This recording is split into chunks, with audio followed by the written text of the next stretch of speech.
Fala moçada, beleza? JC na área. Não vou colocar som de nada. Grande Rodrigo Sintra, Bruno Cipriano e Carla. Carla, que é a nossa convidada de hoje. Espera que eu vou colocar aqui.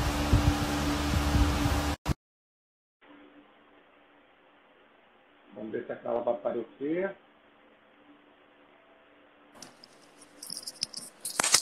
Salve, salve, Carlinha, tudo bem? Tudo bem, meu amigo? Tranquilo? Salve, galera.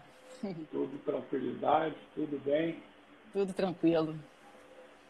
Tá me ouvindo bem aí? Tô. Você tá me ouvindo legal? Tô. O barulho do ventilador não tá atrapalhando nada, não? Não. Tá de boa. Então, beleza. 8 horas em ponto. Vamos lá. Vou colocar o timer aqui do negócio, só para eu não perder o horário.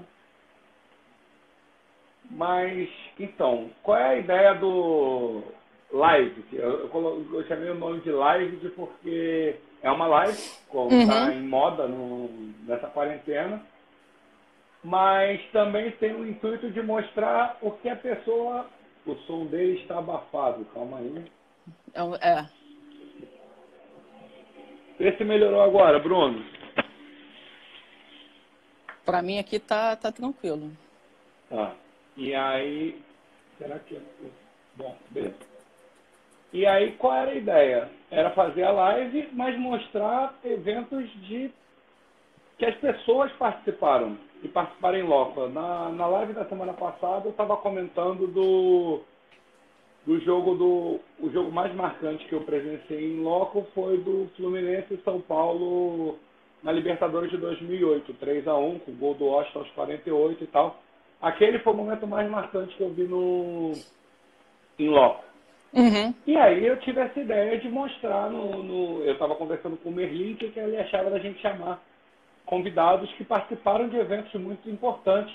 E aí, pegando essa onda que até a Globo ajudou nesse final de semana, retransmitindo o jogo do Flamengo, na hora eu lembrei de você, Carlinha, que você estava em Lima.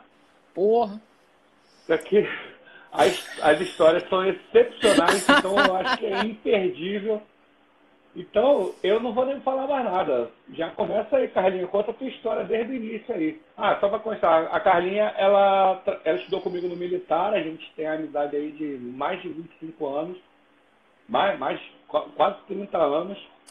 E a história dela é sensacional. Cai dentro aí, Carlinha. Vai que é tua. Rapaz, primeiro que... Acho que tudo começou, né? Pela história do Flamengo, não só na Libertadores, como no Brasileiro, né? A expectativa nos torcedores foi aumentando cada vez mais, porque, né, depois de 38 anos a gente começou a acreditar que o sonho ia virar realidade, né? A cada jogo que a gente assistia, a gente, meu irmão, vai dar, porra, esse ano é tudo nosso, vambora e tal, aí beleza. Quando teve o segundo jogo do Inter, né, a gente ainda ia jogar contra o Grêmio, a primeira lá em Porto Alegre e tal. Ali eu falei, vou comprar minha passagem. Porque, e o detalhe é que naquela época o jogo seria em Santiago. Né? Santiago. O jogo seria em Santiago. E eu peguei até um bizu com o nosso amigo Bruno Cipriano, que está aí, tá assistindo a gente aí, que é da minha turma de bombeiro. Ele falou, Carlinha, faz o seguinte, que eu comecei a conversar com a galera assim, que já tinha expertise de ir para Santiago, eu nunca tinha ido para Santiago, né, ver qual era o melhor caminho e tal. Ele, vai daqui para Foz do Iguaçu, e de Foz do Iguaçu você vai para Santiago. Eu falei, beleza. E assim eu fiz. Né? Daqui para Santiago, para Foz e de volta eu comprei direto na TAM. E de Foz do Iguaçu para Santiago eu acabei comprando pela Decolar.com. Só que quando teve a mudança de local, aí começou o meu calvário. Porque não só para mim, mas para todo mundo, né? Que foi aquela correria, nego querendo trocar passagem, resolver, né? Só que, assim, o meu caso era até relativamente tranquilo, porque, né, por uma ironia do destino, o meu voo de Foz do Iguaçu para Santiago, tanto na ida como na volta, já faria escala em Lima. Aí eu falei, beleza. Nossa. Pô, ó, né, ninguém precisa achar um lugar para eu sentar. O meu lugar já vai estar lá. Eu só vou puxar a cigarra para descer um ponto antes, pô, tranquilo. Só que, pô, cara, esse negócio de eu ter comprado com o pessoal da Decolar, porra, aí começou aquele jogo de empurra, né? Porque a Decolar, o único canal de atendimento ao consumidor era telefone, pô. Eu lembro que eu fiquei uns 4 dias, pô, sem sacanagem, eu pegava o telefone, botava no... Ligava lá pro 4.000 e não sei das quantas lá, botava no alto-falante e largava o aparelho, papo de, 2 horas, 2 horas e meia, a ligação caía e ninguém me atendia. E os dias foram... de Brasil, né? Assim, eu até entendo que, porra, não era só eu que estava querendo, né, falar com eles para trocar passagem e tal, mas... Dali eu vi que, pô, numa situação como essa, os caras, assim, poderiam, sei lá, pô, manda um e-mail, né? Pô, eu tentei pelo Twitter, por tudo quanto foi lugar, porra, até que depois de uns 5 dias me atenderam. Aí falou, não, a gente vai fazer a solicitação com a TAM, porque já que você comprou a passagem com a gente que tem que fazer. Eu falei, beleza. Pegaram todas as minhas informações, eles fizeram contato com a TAM, e eu na linha esperando, né? Aí me retornaram e falou, toma aqui o seu número de protocolo. A partir de agora, você vai ligar para esse número aqui da TAM, que é um canal exclusivo para a galera que está comprando passagem com agentes de viagem e tal. Eles, né, estão tratando aqui nesse canal. E beleza, com a gente aqui a situação está resolvida, a TAM, a gente já passou a situação para eles, eles vão resolver o teu problema. Eu falei, pô, beleza. Só que não resolveram. E quando foi no dia 16 de novembro, pô, faltando aí menos de uma semana, né, pro jogo, porque o jogo foi no dia 23, pô, eu tô sentada na minha mesa lá no quartel, cara, aí um e-mail na minha tela lá, pô, a TAM cancelou a minha passagem, cara. Falei, caralho, vocês estão malucos, não? Falei, meu irmão, e agora? Nossa. Como é que... Não, assim, e aquele textozinho, não, senhora Carla, infelizmente, porra, nós tentamos de tudo, mas, tipo, sabe como é que é? Porra, não deu para resolver o seu problema.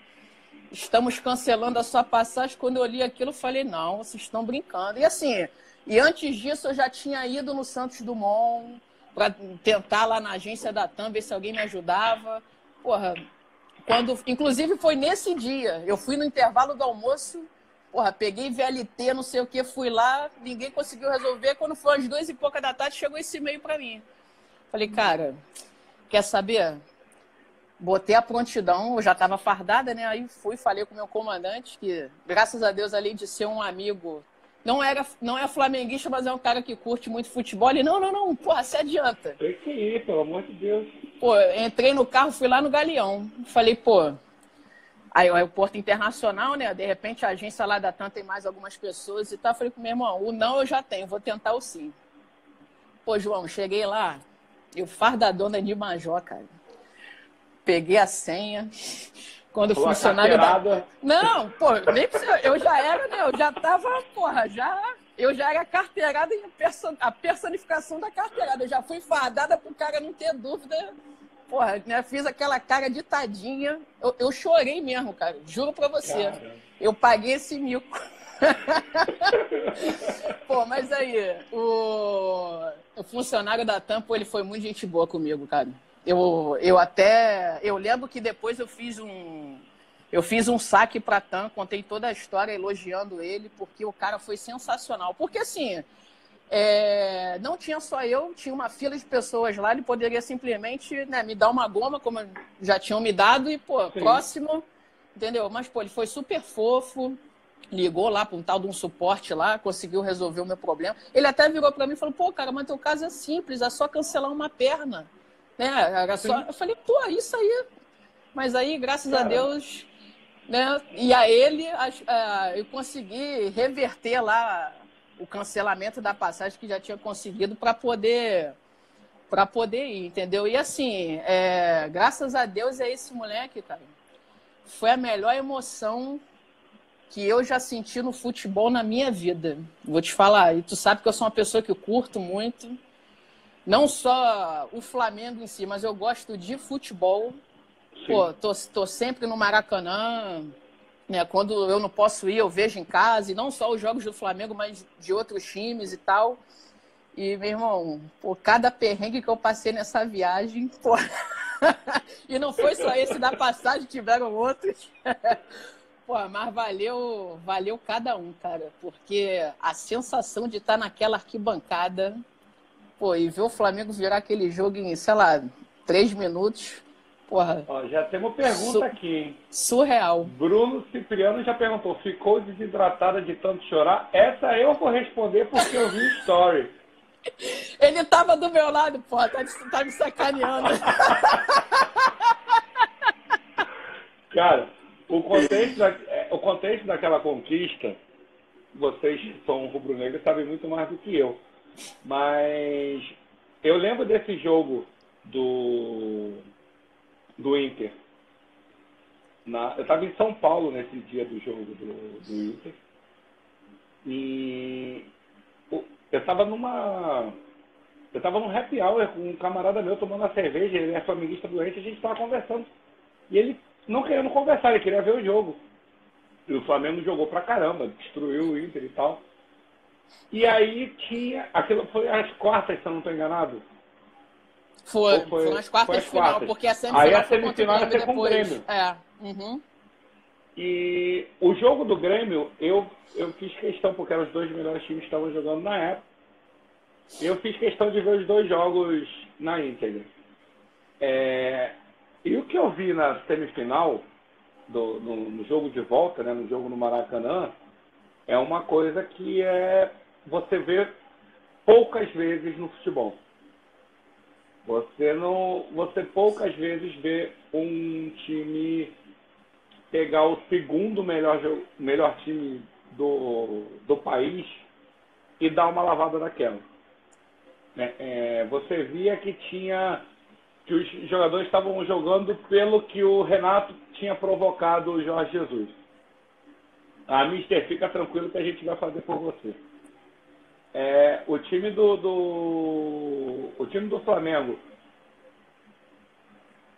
esse time, para mim, é o segundo melhor da história pelos integrantes, porque se você falar por supremacia, ele é pau a pau com o de 81.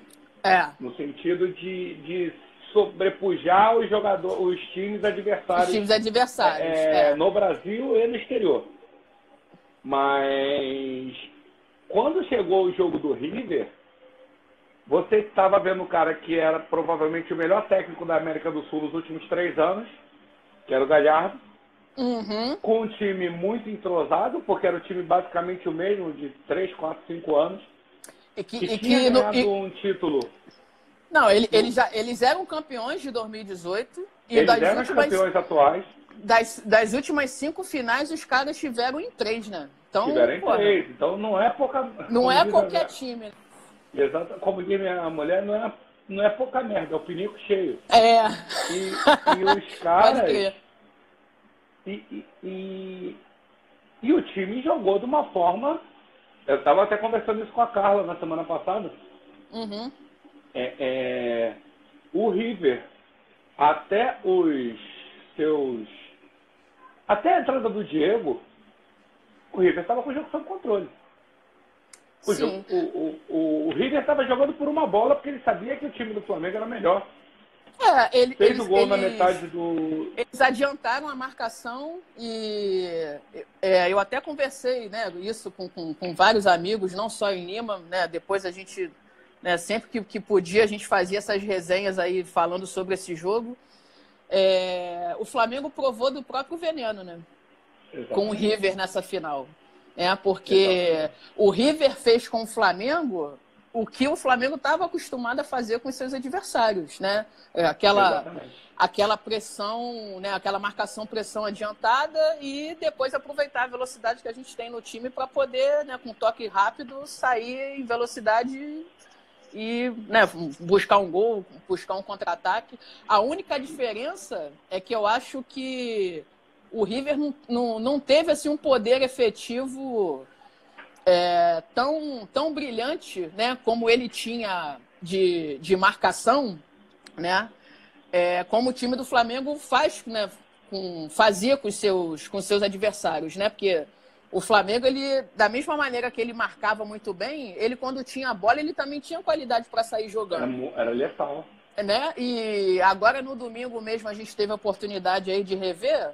Pô, se você for observar, tirando o gol do River, pô, teve mais um chute de fora lá que, porra, passou um pouco perto e tal. O Thiago Alves não sujou o uniforme. Entendeu? Em termos de situação real de gol, pô, o River não, em momento nenhum, assim, a gente na arquibancada, né, lá, a gente estava naquela aflição de, caraca, a gente tem que empatar, mas assim, em momento nenhum a gente ficou com aquela sensação de que, porra, vamos tomar um segundo, entendeu? Porque a realidade do jogo não. Obviamente que a gente sabe que futebol é futebol, né? Às vezes, porra, o cara dá um mole e tal, como foi, inclusive, no primeiro gol, no gol do River, né? E teve aquela bateção de cabeça lá do Gerson com o Arão. E, né, poderia acontecer novamente? Poderia, mas seria muito mais, assim, por um erro do Flamengo do que por um mérito do River, pelo que o River jogou naquele dia, entendeu? E se lembrar, a jogada começou com o erro do Felipe Luiz. E perdeu a bola. Ele perdeu perdeu o passe, perdeu a bola lá na nossa intermediária. Era o jogador daquela defesa do Flamengo, era o jogador que mais me preocupava, que eu digo assim, se você está torcendo pro Flamengo, eu estava torcendo pro Flamengo por um motivo muito nobre. Minha mãe faleceu recentemente, mas ela estava com câncer desde setembro. E minha mãe era familista doente. Minha mãe era aquela que ia pro shopping com a camisa do Flamengo. E aí, numa situação de, porra, Flamengo e River, eu sabendo que minha mãe estava nas últimas, eu falei, cara, eu sou tricolor, mas dane-se, eu vou torcer pro Flamengo porque eu quero felicidade. Dá uma Europa coroa, né? Exatamente. Mas vamos fazer o seguinte, vamos voltar do jogo, que tem história da chegada também, né? Lá em Lima, ceviche, sem cerveja. Não, eu tô sabendo disso por outro motivo. O cara que trabalha comigo tava no Peru. O cara é vascaíno doente. O cara tava no Peru. Ele já tinha marcado. Não, ele tinha marcado a viagem dele do Peru nas férias. Ele ia pegar o feriado de novembro e ia emendar até 25, 26 de novembro. No Peru. Isso, ele marcou essa viagem em, sei lá, julho. Até porque o jogo ia ser em Santiago, né? Ninguém sabia que... Não, ele não tava nem ligando pra coisa. Cara, quando avisaram que o jogo ia ser em Lima na semana que ele tava, nossa, ele ficou maluco. Eu vou pra Machu Picchu pra secar esses caras. Que não sei o quê. E ele tava foda vida que ele gosta de um goró, de uma cerveja, e ele falou, cara, não tem cerveja aqui nesse troço. Que eu... Porra, aí... Tem mais um papo que a gente vai ter, vou falar da parte... Não, entra aí. Conseguiu a passagem depois de chorar fardada lá pro cara da TAM. Pô, consegui aí... Pô, aqui no Rio, pô, o voo já atrasou pra cacete, daqui pra Foz do Iguaçu. E eu conheci um camarada, Gabriel, pô, moleque, gente boa demais. Ele foi comigo nos dois voos, né? Tanto daqui pra Foz, como de Foz pra Lima. E quando nós chegamos, né, quando a gente finalmente conseguimos entrar no avião aqui, o voo atrasou acho que quase 50 minutos, né, porque o avião demorou para chegar e, né, aquela coisa de espera a galera descer para poder liberar o nosso embarque e tal. O pessoal que estava com bagagem de mão, eles mandaram despachar, porra, uma confusão do cacete, beleza. Aí chegamos em Foz do Iguaçu, a gente tinha em torno aí de umas 3 horas até pegar o voo para Lima. E aí, o que você acha que nós ficamos fazendo? Porra, bebendo, né? Bolhando a palavra. Com certeza. Aí tô eu lá com o Gabriel, tinha mais uns 4 ou 5 lá. A gente, né, fechamos uma mesa ali, ficamos xaropando, e aí troca ideia daqui, troca ideia de lá. Pô, daqui a pouco o Gabriel, pô, ele tava com uma mochila, com uma camisa do Flamengo dentro, além da que ele tava no corpo, e uma cueca e pasta e escova de dente. Não levou mais nada. E ele falou, pô, eu tô indo pra casa do meu tio, que parece que o tio dele já tava com a galera lá em Lima, que eles pegaram uma casa no Airbnb e tal, e ele, porra, ia arrumar lá uma vaga na varanda, que ele falou que não tinha mais aonde, não tinha quarto para ele dormir. Aí, cara, tem muita história assim. Eu conheço um moleque que chegou no dia do jogo, no sábado, e falou com os amigos que já estavam em Lima. A galera articulou tipo motoboy para pegar o cara no aeroporto e levar para o estádio, para poder dar tempo de chegar, até porque eu não sei se você já teve a oportunidade de estar em Lima. Pô, o trânsito de lá é surreal, filho. Pô, o daqui do Rio de Janeiro pô, suave. Lá o bagulho é muito... Gente, papo assim, sabe? Estranho demais. Porra, parece aquelas paradas da Índia, assim. Pô, o motorista do Uber que levou a gente pro estádio, tava eu e mais 2 amigos de bombeiro, o Ramos e o Diego. O Ramos eu acho que tá aqui. Fala do cara do Uber. Pô, o cara subiu calçada. Nós pegamos uma avenida que acho que tinha umas 6 pistas. Eles pegaram a faixa da esquerda e a polícia começou a fazer, assim, eles meteram uma porrada de cone para deixar aquela faixa ali exclusiva para delegação, para os ônibus, né? Pessoal credenciado, imprensa e tal. Irmão, chegou uma hora. Primeiro que assim, a gente já demorou quase que 1h45 para andar uma distância de 15, 18 quilômetros, mais ou menos, que foi o trajeto que a gente percorreu do hostel onde eles estavam hospedados, que eu fui encontrar com eles lá, sim, até o estádio, né? Nós saímos de lá, 9h30 da manhã, chegamos lá, já era mais de 11 horas, entendeu? E o motorista, até um Corolla, a gente estava acho que num Corolla, se eu não me engano. Meu irmão, chegou uma hora que parou tudo, a gente ficou, tipo assim, uns 5 minutos sem, andar. O cara simplesmente abriu a porta, arrancou 2 cones, entrou, meteu a canhota e vai, filho. Andou, sei lá, assim, uns 3 km. De caralho, motorista de... Aí, até que chegou uma hora que um policial lá que tava de moto e tal, deu uma brecada na gente, aí abriu o cone, mandou a gente sair e tal, depois ele fez de novo, entendeu?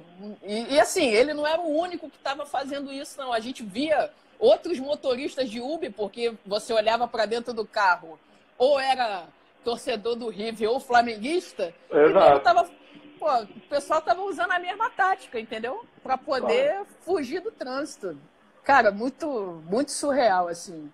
O transporte público lá eu não usei, mas dava para perceber, assim, que era bem, bem bizarro. Pô, uns ônibus velhos pra caramba. Sabe esses ônibus que aparecem em filme do Oriente Médio? Pô, nego cheio de galinha dentro, aquela coisa toda.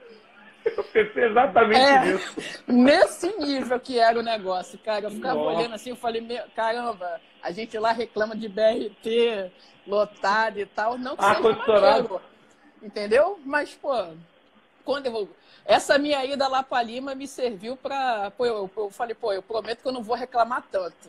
Eu vou continuar reclamando, mas, vou... Reclama menos, né? Vou reclamar menos, com certeza. Não, aí beleza, aí não tem mais nada antes do jogo. Antes do jogo... Bom, a gente não pôde beber, né, cara? Cara, isso é grave. Porra, primeira vez na vida, tirando a época que eu era criança, primeira vez na vida, você imagina eu assistindo a uma final de Libertadores do Flamengo, 38 anos depois da última vez que a gente conseguiu jogar uma final, que a gente foi campeão, sem botar um gole de nada. de cerveja, nada na boca. Cara, surreal isso aí. Por quê? Eles começaram né, divulgaram, né, que parece que tem umas normas lá da lei peruana que você não pode adentrar nenhum evento esportivo sob efeito de álcool, né, e lá eles proibiram uma série de coisas. Pô, não podia ir de boné, não podia ir de óculos escuros, não podia beber. Pô, eu que tenho fotossensibilidade fiquei, porra, na merda, porque depois de umas 11 e pouca da manhã o sol abriu, pô, eu fiquei com marca da gola da camisa, cara. Imagino. E assim, a gente não podia beber. Teve uma galera que bebeu, obviamente, né? Até porque quando nós chegamos próximo ao estádio, eles limitaram o acesso de carro, né? A gente só podia ir até determinado ponto, dali para frente só andando. E dava papo, assim, acho que de uns 3 km de caminhada, né? E ao longo desse trajeto, a gente, uma poeirada do cacete, mas eu acho que era. Pode ver.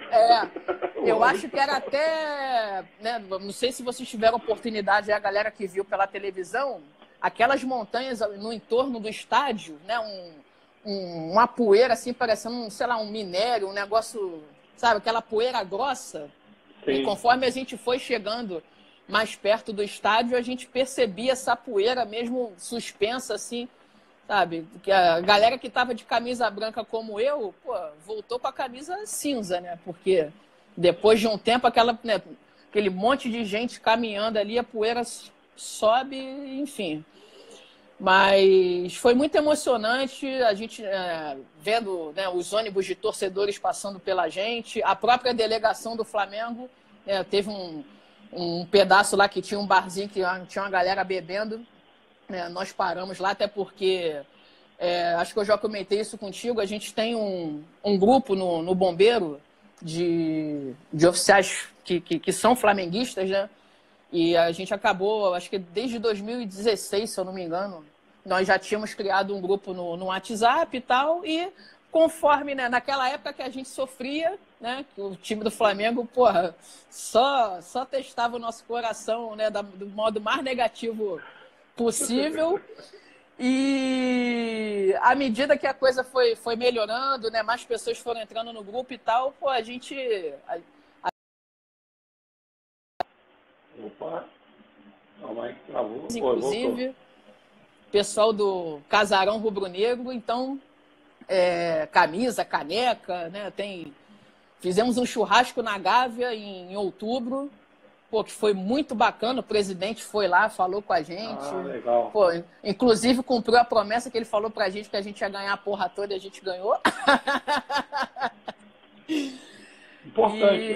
Importante. Importante. E acabou que esse barzinho lá no caminho do estádio meio que virou ponto de encontro, assim, porque tinha nosso, né, da nossa galera e tal, que, a gente até que, assim, nem todo mundo conseguiu ir junto, né, até para essas questões de voo. Eu tive companheiros que chegaram lá no Peru quase que uma semana antes ou então ficaram quase que uma depois para poder ver essa questão toda de passagem e tal. E ali a gente acabou se encontrando, né, para a galera entrar no estádio junto. Tinha um pessoal que estava naquele setor oeste, que era o setor que estava de frente para a televisão, né, que era um setor misto, mas a grande maioria conseguiu mesmo, né, comprar o ingresso lá dentro da torcida do Flamengo.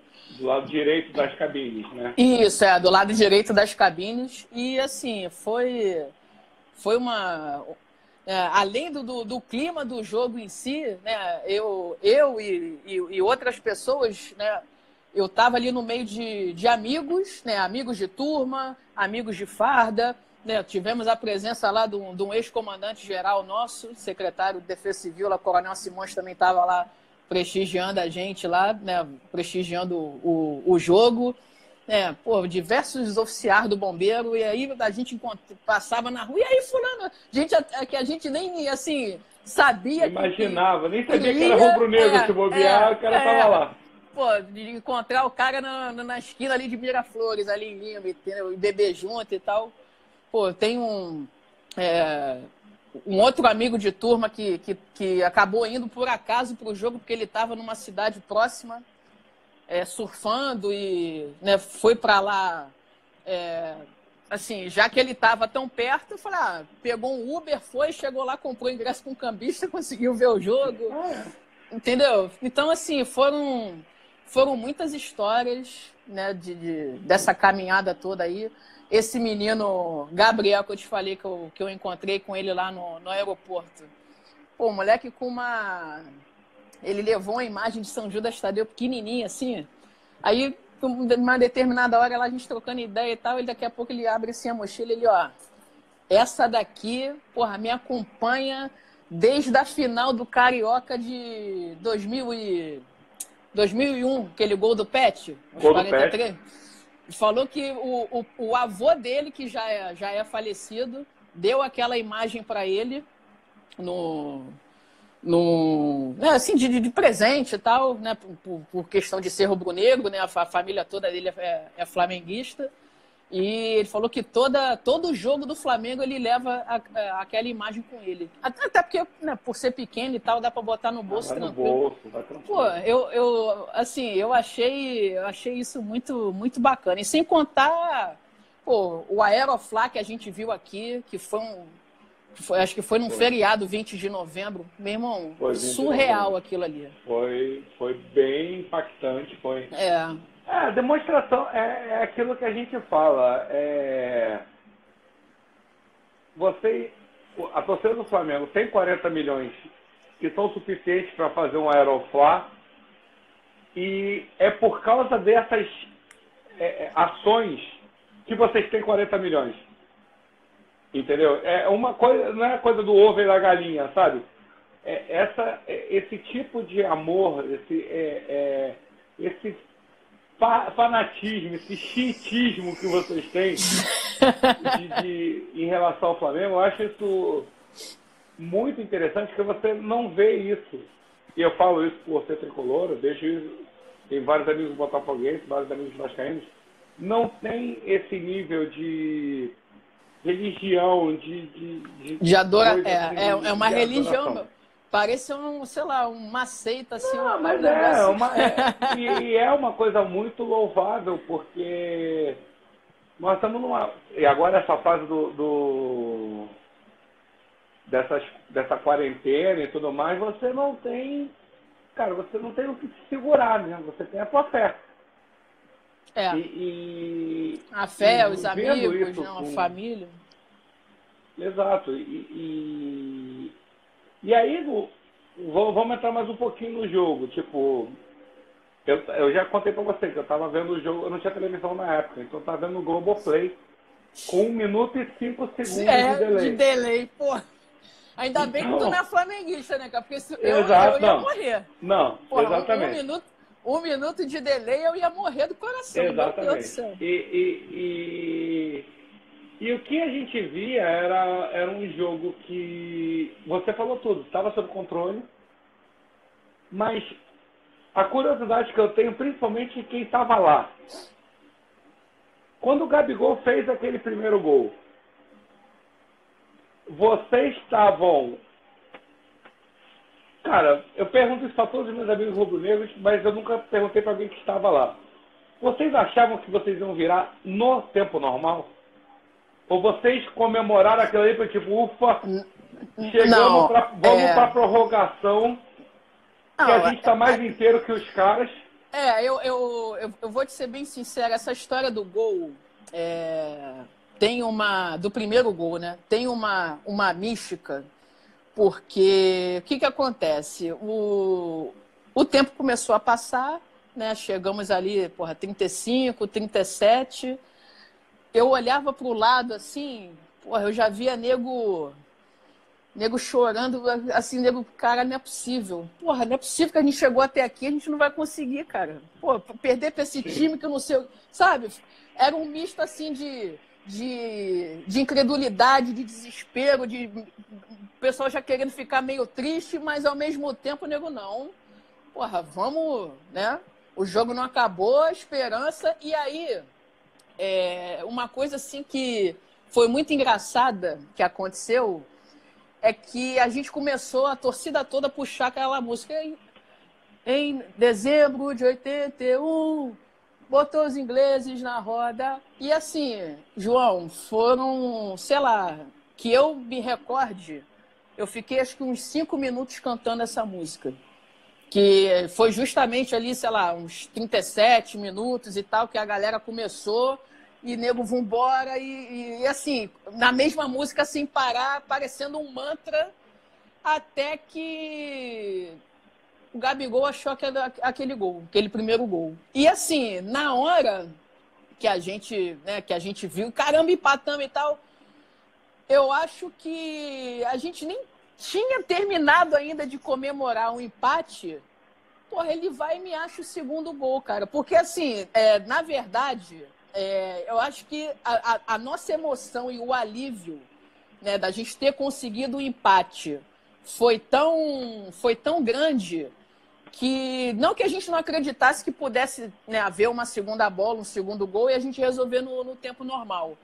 Mas, assim, o suficiente, né, de certa forma, a gente já tinha, que era o empate para ir para a prorrogação, para tentar um segundo gol, um pênalti, né, do jeito que o jogo caminhasse. Aquela faixa vermelha podia ser a língua dos caras, né? Porque até aos 25 do segundo tempo estava todo mundo de gravata vermelha no time do River. Não, porque justamente pela pressão que teve no início.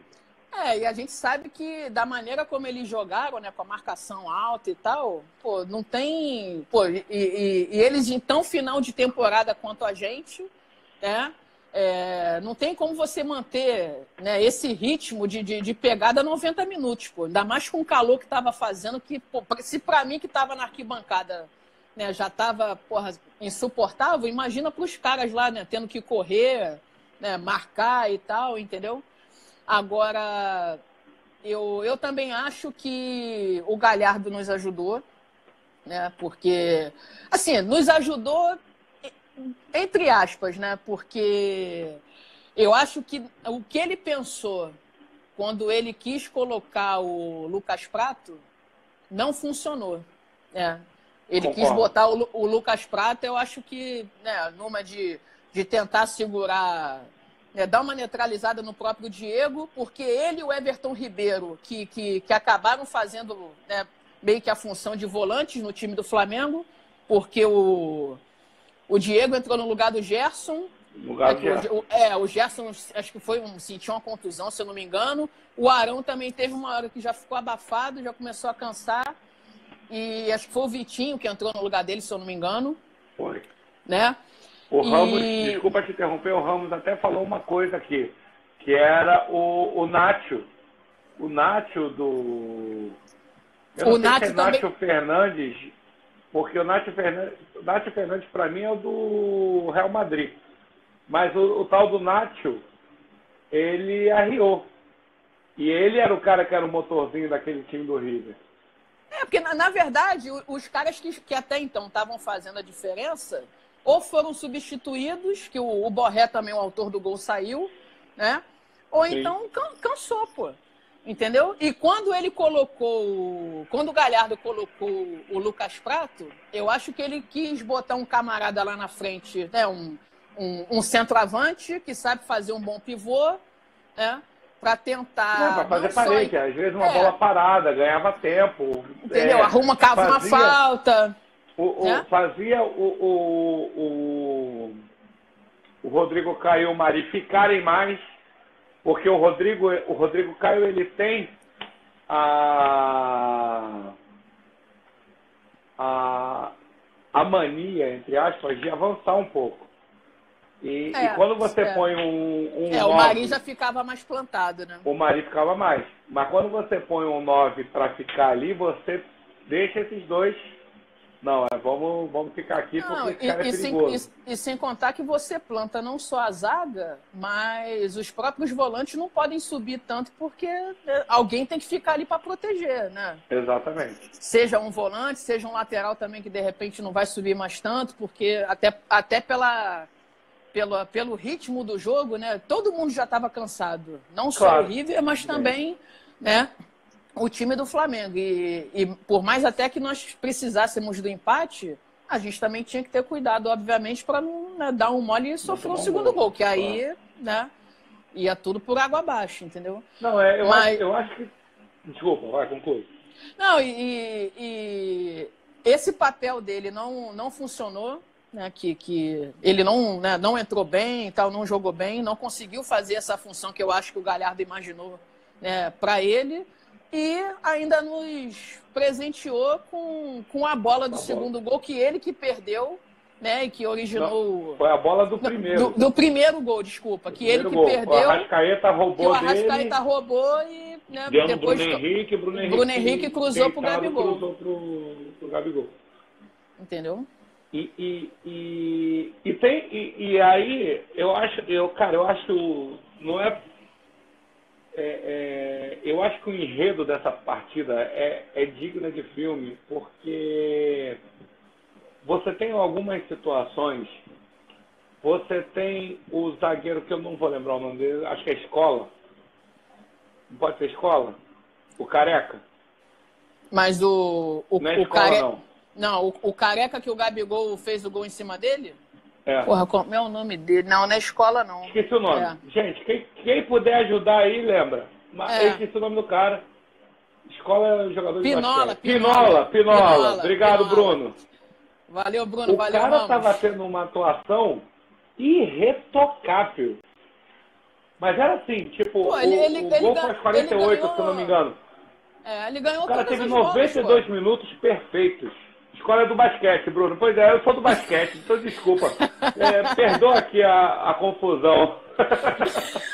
Mas o Pinola, ele estava tendo uma atuação perfeita. E que era uma coisa até surpreendente, porque ele é um cara mais experiente, um cara que mais lento. Mais lento, mais velho, o Gabigol... Né? Mais velho. E o Gabigol tá voando. O cara tá numa fase... Estava numa fase que agora com quarentena a gente não sabe como é que tá todo mundo. Né? Pois é. Tirando o Haaland, que voltou agora, continuando fazendo gol, a gente não sabe como é que a galera vai voltar. Mas o cara que era o melhor atacante em atividade no Brasil, Bruno Henrique e tal, mas o Gabigol é o camisa 9 melhor no Brasil atualmente. O Gabigol, eu acho que ele entrou em campo naquele dia com 38 gols na temporada. Porra. Sim. Não, tava absurdo. Absurdo. O ano do Gabigol os 2 últimos anos, se você perceber, porque ele jogou muito bem no Santos. Sim, no Santos também. E que eu acho até que foi o que credenciou ele a ir pro Flamengo, assim, né? De buscarem contratá-lo, né? Sim. E o Pinola estava tendo uma atuação irretocável, que era uma coisa que, quando você fazia as análises prévias, eu tinha um podcast, eu fiz análise. O Pinola, para mim, era um ponto fraco da defesa. O Pinola e o lateral esquerdo. Cara, e aí tu viu o cara com o Gabigol no bolso. Eu olhava assim, cara, não é possível. Possível, é. E aí o cara... O Gabigol em um lance.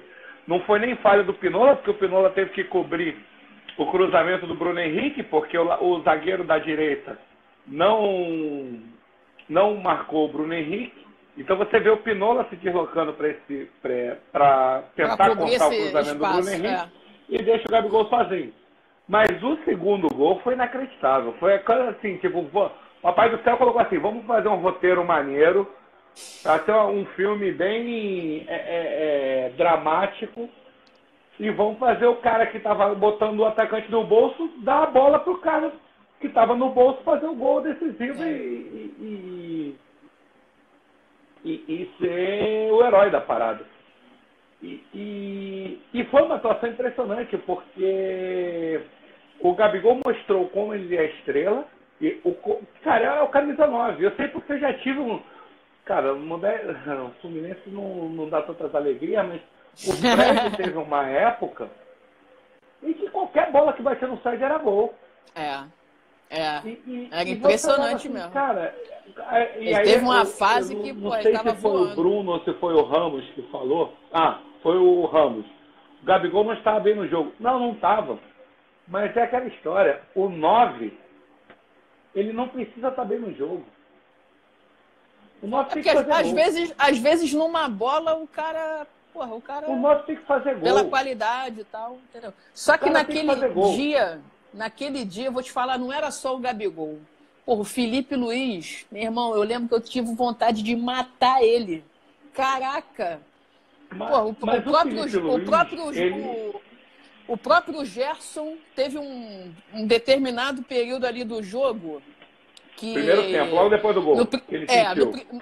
No primeiro tempo ele sentiu, mas mesmo assim, eu tava achando assim, o time do Flamengo tão paralisado, porque assim, a gente não estava conseguindo reagir à proposta de jogo que o River nos apresentou. O Flamengo aceitou aquilo, né? Assim, tudo que a gente estava tentando estava dando tudo errado, cara. A gente estava errando o passe de 3 metros, sabe? Uma coisa que né, pros jogos do Flamengo que a gente estava acostumado a assistir na temporada, porra, não era normal, entendeu? E algumas pessoas, assim, se destacaram mais negativamente, vamos dizer assim, né? O Felipe Luiz, o próprio Gabigol. E nesse meio todo aí, pelo menos no primeiro tempo, eu acho que o único cara assim, que eu percebi que tentou fazer alguma coisa, mas que também, porra, estava sozinho, foi o Gerson. Até que ele sentiu. Ele saiu no segundo tempo, acho que com uns 13, 15, acho que foi bem assim, no início do jogo, vamos dizer assim, no segundo tempo. No segundo tempo, foi mais ou menos uns 15 a 20 do segundo tempo que entrou o Diego. Entrou o Diego, entendeu? No segundo tempo já eu não achei, mas no primeiro, pô, o único que estava tentando alguma coisa era ele, só que, entendeu? O Everton Ribeiro, Bruno Henrique, o próprio Arrascaeta não estavam encontrando espaço para poder, né, fazer as jogadas de velocidade e tal, de arrancada que eles estavam, né, estavam acostumados a fazer.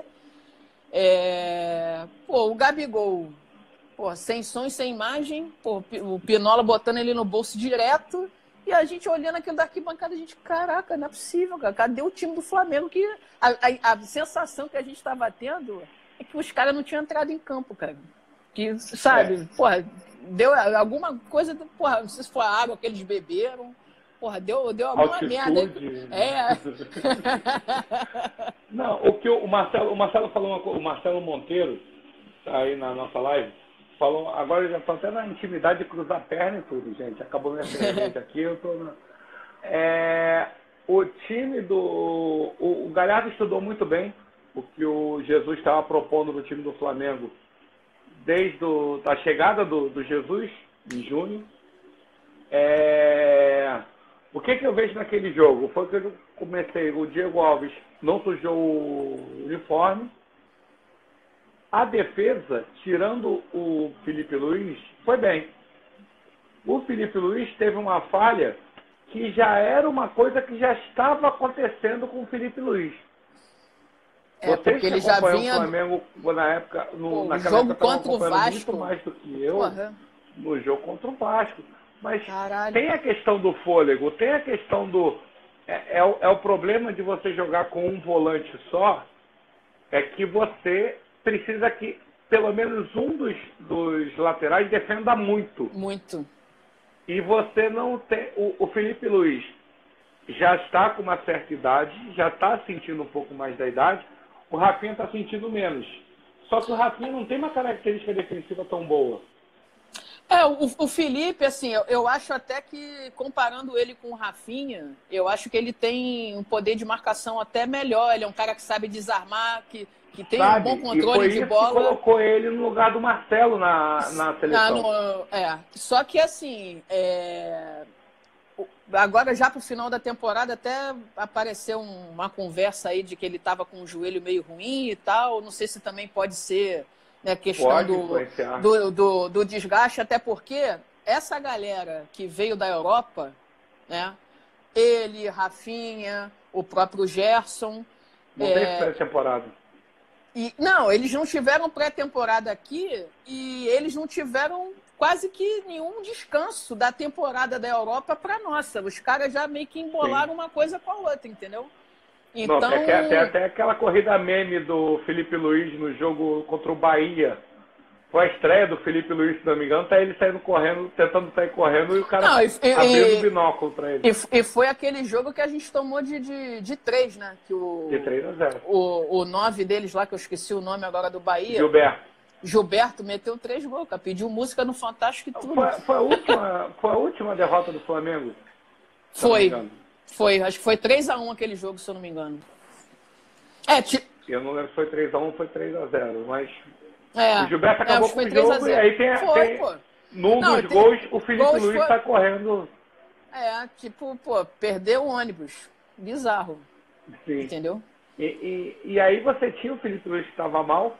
O Arão sofreu um pouco com a questão nível, convenhamos. O Arão foi uma peça muito importante que o Jesus implementou no lugar do Cuejá, quando perdeu o Cuejá. O primeiro milagre de Jesus no Flamengo foi fazer o Arão jogar bola, né, cara? Mas convenhamos, o Arão ele sentiu naquele jogo, porque sentiu o peso do jogo. Eu também acho que ele sentiu. E o Gerson, mesmo tentando, ele tentou muito até errar no gol. Depois, a impressão que eu tive, posso estar enganado, que ele teve uns 10, 15 minutos de cabeça baixa. Assim, puta, fiz merda. O que é normal para um moleque de 21, 22 anos, pelo amor de Deus. Você com 21, 22 anos provavelmente está fazendo mais merda do que o Gerson fez. Sem dúvida. Entendeu? Com certeza. Então, o Gerson estava... E tinha uma questão, convenhamos, eu sei porque o Gerson veio da base do Fluminense. Do Fluminense, Ele rolou... É meio polêmico isso que eu falo, porque vai falar, você está falando isso que você não é rubro-negro e tal, não sei o quê. Mas o Gerson, ele deu uma subidinha de salto depois do 5-0 contra o Grêmio. Não sei se vocês vão lembrar disso. Isso era uma coisa característica do Gerson na época do Fluminense.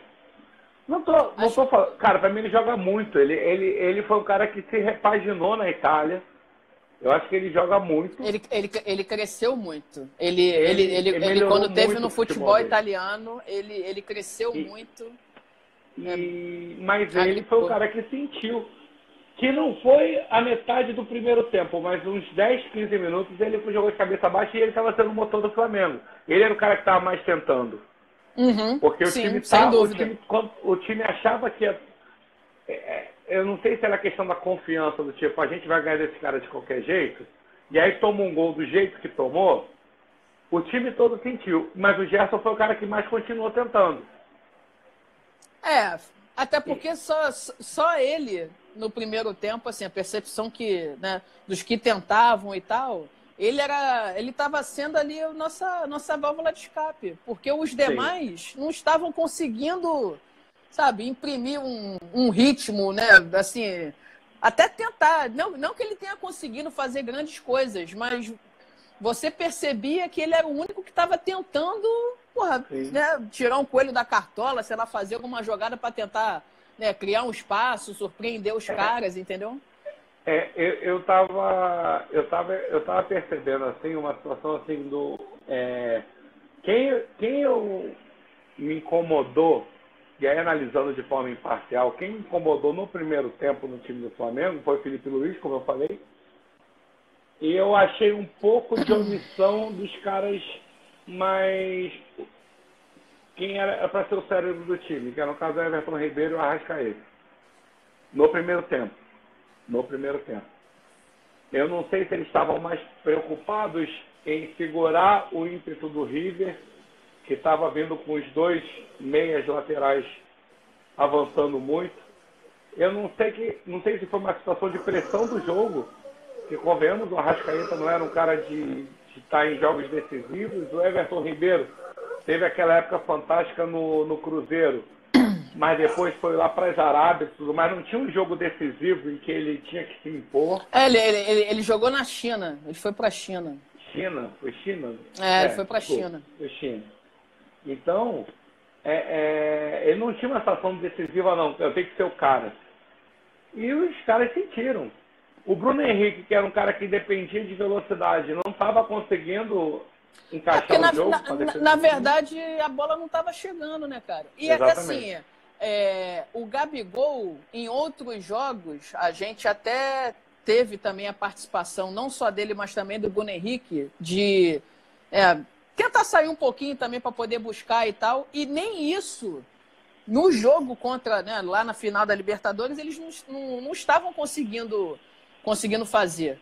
Entendeu? Então, tá assim, até pra... Tava congestionando o meio. Sei lá, porque assim, na verdade, como a gente estava sofrendo uma marcação muito em cima, sei lá, cara, tentar se movimentar um pouco mais para, né, de fato, abrir um espaço, né? De repente receber uma bola com um pouco mais de folga para tentar, né, numa arrancada, um drible, sofrer uma falta ou, né, conseguir fazer uma jogada e, enfim.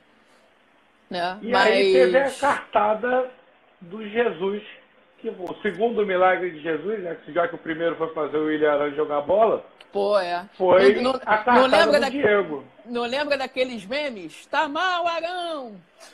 Volta, Arão! Verdade. Cara... E aí o segundo milagre foi ele ter colocado o Diego numa posição que eu particularmente não lembro de ter visto o Diego jogar, nem na época de Atlético de Madrid, nem na época de Santos, não lembro do Diego jogar nessa posição, nem Fenerbahçe, nem nada.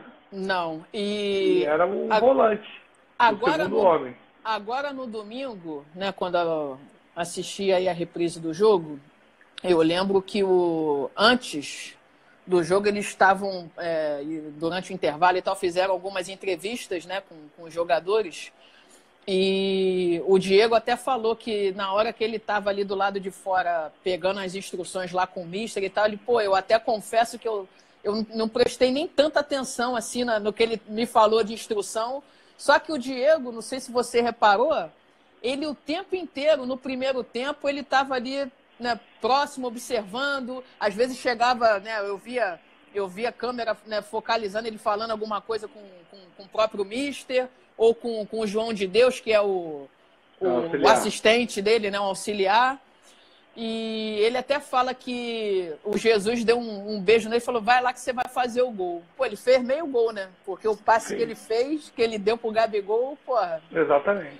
Fez toda a diferença. E foi o cara que organizou. Eu acho que ele deu a calma que o time estava precisando naquele momento. Com certeza. A calma, a qualidade para sair jogando. Ele é um cara extremamente inteligente. E assim, tem eu não vou lembrar agora o nome do jogador. Tem um jogador do River Plate que jogou com o Jorge Jesus no Benfica. E a história dele, né? E, na verdade, a história do Diego me lembra muito a história desse cara com Jesus. Por quê? Ele era meio atacante, esse moleque. Sim. E quando ele jogou com Jesus no Benfica, o Jesus falou, não, você vai ser volante. E ele mesmo deu uma entrevista falando que, na época, ele ficou meio resistente. Falou, eu sou meio atacante, o cara quer me botar de volante, tá de sacanagem, não sei o quê. Porque aconteceu com o Gerson na Itália. Não, assim, no início ele deve ter ficado meio puto, né, normal e tal. Mas comprou a ideia do Jesus e foi desenvolvendo esse trabalho. E o cara terminou a temporada como o melhor jogador do campeonato, entendeu? E eu acredito que o Jesus agora esteja, né, fazendo esse tipo de proposta pro Diego, até porque, assim, é um moleque que não é mais moleque, né? Que já tem uma certa idade, né? E a gente sabe que com o passar do tempo, é questão de velocidade, o cara perde um pouco. Só que ele tem, né, um raciocínio muito bom, né, tem um passe muito bom, tem uma excelente visão de jogo. E, de repente... Carlinhos, desculpa te interromper, falta 52 segundos para acabar a nossa live. Eu quero... Cara, eu gostei pra cacete dessa ideia. Você não me contou as histórias do final. Se a galera quiser, tem 40 segundos para a galera responder aqui. Quantos mais corações tiverem, a gente estica mais um pouquinho para ela contar o after desse jogo. O que vocês acham? Vocês topam mais 15 minutinhos que ela conta as histórias? Contar o porre, pô, que a gente tomou depois Tem do que contar jogo. o porre. Ó, se tiver, quanto mais coração tiver, eu estico essa live, hein? Mais 15 minutinhos. Faltam 15 segundos, galera. Senão eu vou me despedir, hein? Eu vou esticar. Vou esticar mais 10 minutinhos para ela contar. Tá encerrando aqui, mas voltem pro Mais É Só Um Jogo. Até já, galera.